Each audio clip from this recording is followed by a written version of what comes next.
Hey, friends, welcome to Self Care Journeys with Kim Hamilton Mays. I am the self care, self love mentor and teacher for perfectionists, people pleasers, and procrastinators.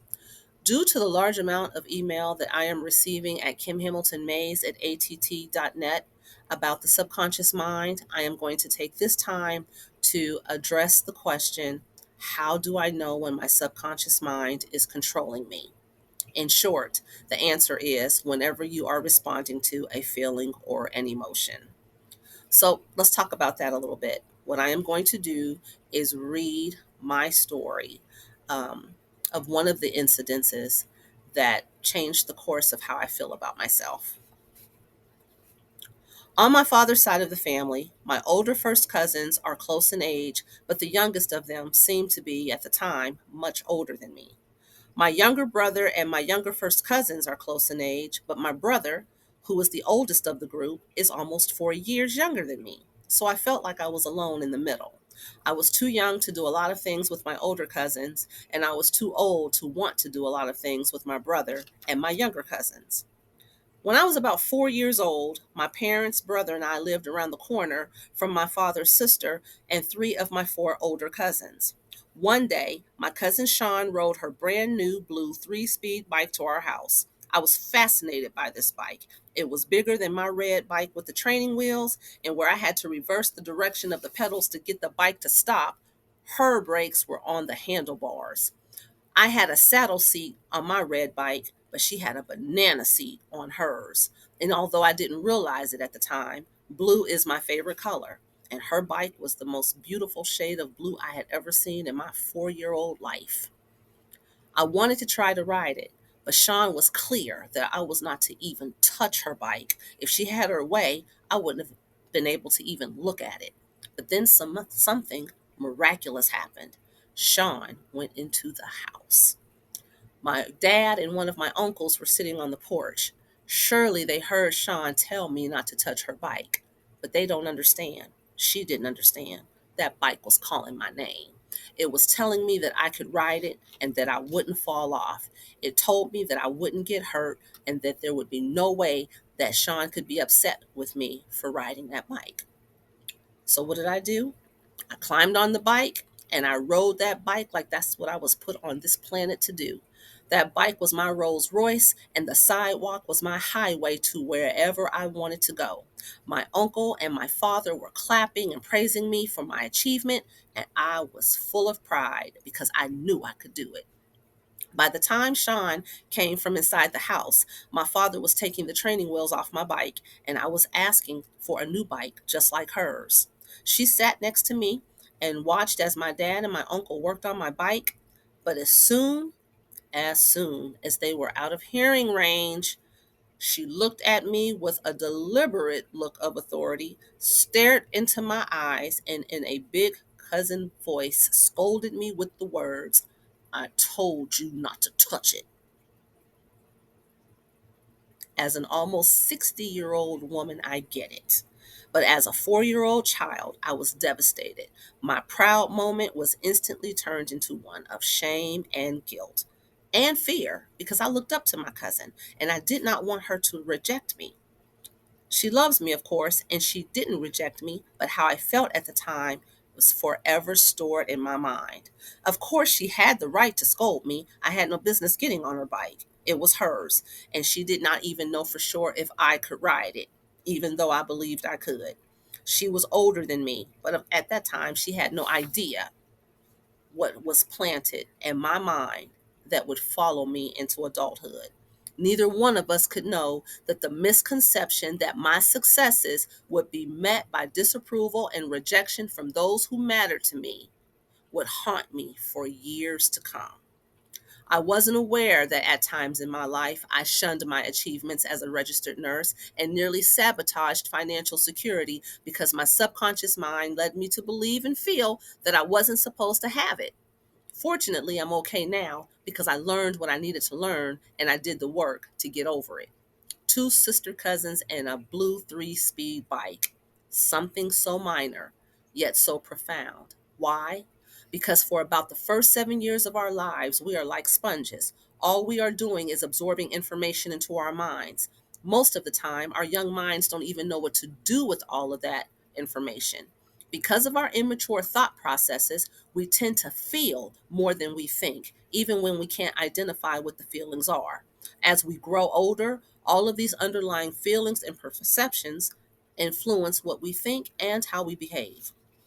By the time we reach adulthood, everything that we have ever, did I say ever? Because I mean ever, experienced, learned, touched, tasted, heard, seen, or smelled has created a lifestyle of habits, inherited beliefs and values, and predictable behaviors that are influenced by our feeling, emotional subconscious minds. Because our subconscious mind that stores all of this information is not logical, it is emotional.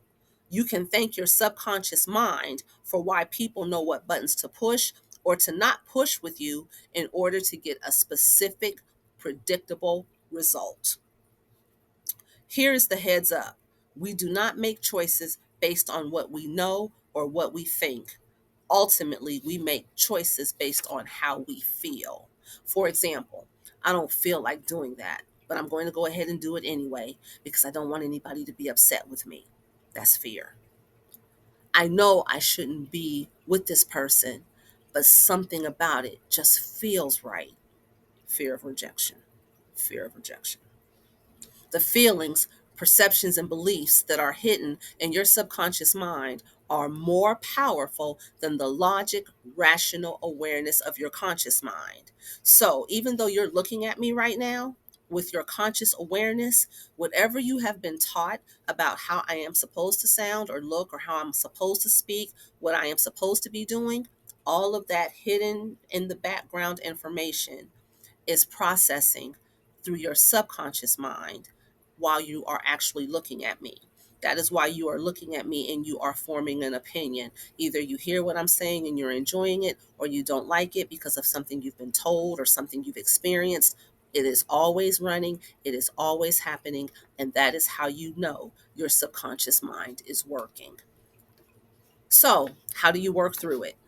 Define your "this is when it all went to the left" story. For me, that was one story. I have several stories.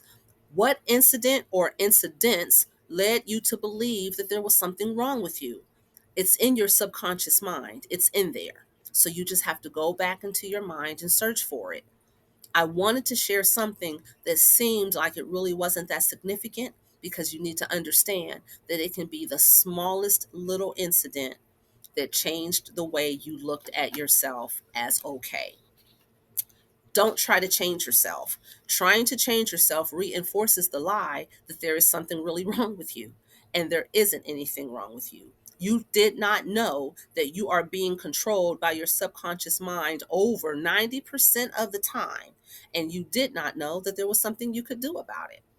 Live in the now, in the present.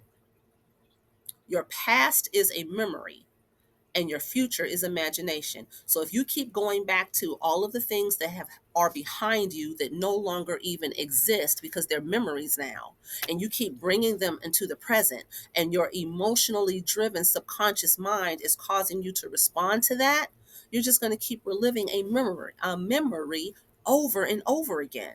And if you keep imagining the tragedies of the future, it's not even here yet. So what you are doing is creating this whole world that does not even exist. If you focus on the past becomes your present, and your present becomes your future. Is that what you want? You have to focus on what you really want. You have to see what you really want. And trust me, you'll know because you'll feel it. Believe in it. Trust in your ability to have it. Don't try so hard to control how you get it. Just be you. Your creative, intuitive self will be revealed. Stop chasing what is actually willing to come to you.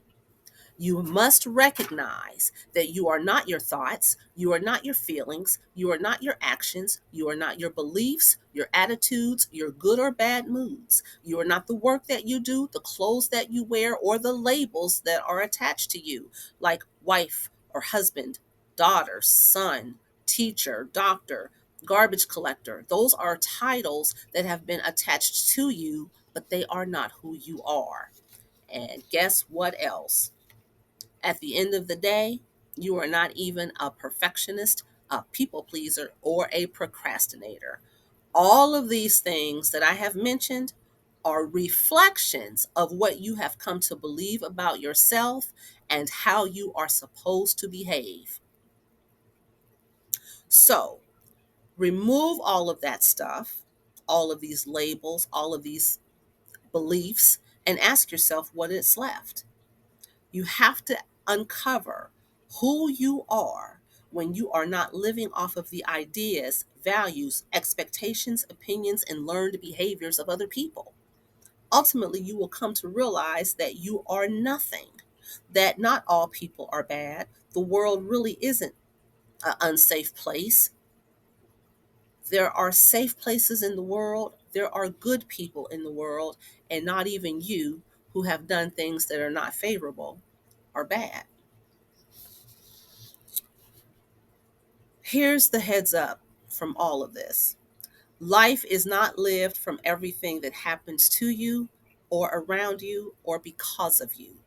Life is not lived from what you have learned from your parents or your experiences or other authority figures. Life is not lived through your successes or your failures. Life is lived through your beliefs and perceptions and feelings about all of that. Life is not lived from the outside in. Life is lived from the inside out. To learn more about the mind of the perfectionist, the people pleaser, and the procrastinator, click on the video link below. I am not a therapist or a professional counselor or other mental health professional or provider. I do not intend to diagnose or treat any conditions. I simply share my personal experiences and strategies. I cannot guarantee that anything I share will work for you. Everyone is different, so I strongly suggest that you seek a qualified professional for any physical, emotional, mental, or spiritual concern that you have. I am, however, one great accountability partner. I am Kim Hamilton Mays. Thank you for watching.